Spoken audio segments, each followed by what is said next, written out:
Andrew, as usual, Texas did a great job applying for funding.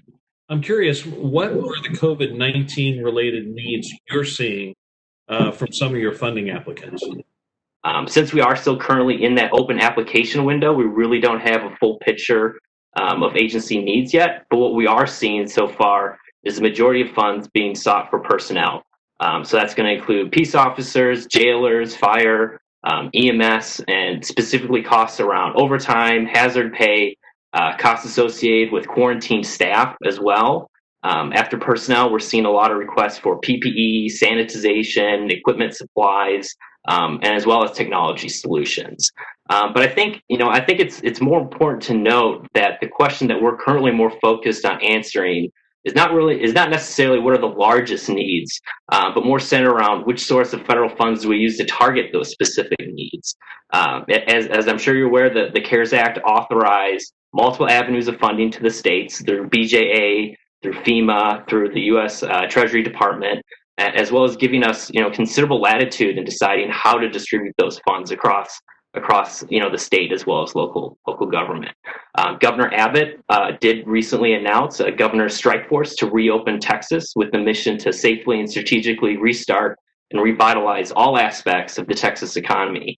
Within this strike force is a fiscal accountability and federal liaison work group consisting of state leaders from each of the agencies administering these various sources. Work group members are sharing information regarding applicants, needs, guidance, and coordinating regularly in an effort to direct locals to the most appropriate resource and really prevent that duplication of benefits. That's fantastic, Andrew. Is it fair to say that the supplemental funding is providing a fairly significant filling of gaps in some of the resources that you may have had available for law enforcement and first responders? Most definitely. The CSF program was the first avenue of funding made available through the CARES Act to Texas. Because of this, Texas did make the decision to prioritize the entirety of our state allocation to the local units of government as well. Most local agencies maintain a small supply of PPE and other disaster-related equipment through their emergency management departments.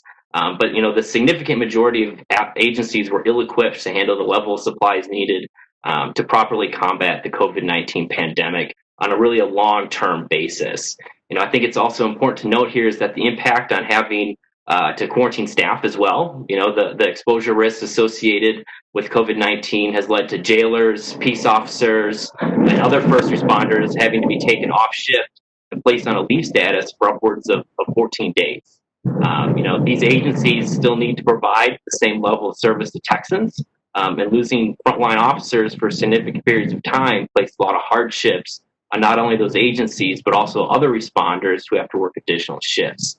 The CES program has allowed us to reimburse these local agencies for some of those immediate needs, specifically, like I said, PPE, sanitization, and other first responder overtime. Andrew, what kinds of problems do you imagine might have arisen in Texas if you hadn't had access to this funding?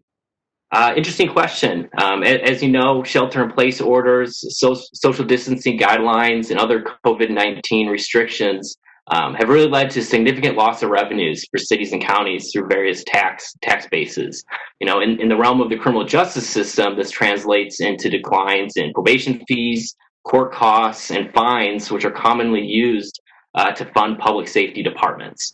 Obviously, this loss of revenue, coupled with an increase in demand for public safety services, has really led to a one-two punch on first responder resources. The loss of revenue problems would exist whether or not Texas received these funds, but what the program has allowed us to do is to mitigate some of the financial burdens local agencies are experiencing as they combat this pandemic. With this new funding, where are you seeing most of the new resources allocated? I know we've heard concerns in the jails and prisons, and just and a variety of resources among law enforcement. But is there a particular focus of the new resources, and what is that? Good question. The vast majority of requests really aren't new or novel per se. Like I said, we're seeing a lot of PPE, overtime, sanitization, But on the technology side, we have seen some newer resources being requested that I think are good use of these funds. We're already starting to see funding requests for contactless dispatch systems that allow residents to report non-emergency calls online, and officers are able to follow up electronically to actually determine if an officer is needed on scene. We've also seen video magistration as another technology that we're starting to get requests for. It essentially allows for certain court proceedings to occur from inside the jail environment. I think it's important here to note that these are all really good examples of everlasting change brought on by the CESF program. These are all technologies that once implemented will allow for long-term savings as well as lower security concerns of transporting offenders from the jail to the courthouse. Is the coronavirus creating challenges you haven't seen before for public safety officers, as well as for those across the criminal justice system? Well, infectious disease is not new to the criminal justice system. Jails and first responders have long dealt with issues around tuberculosis, HIV, hepatitis, and even annual influenza outbreaks.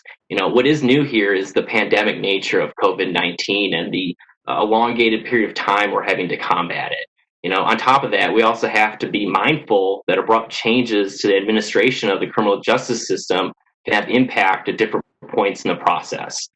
For example, here, the Texas Department of Criminal Justice has put a temporary hold on receiving newly incarcerated inmates from county facilities to essentially slow the spread to the state correctional population, which is, a very real concern. This has led to counties experiencing higher housing costs for inmates awaiting transfer to a state prison to serve their sentence.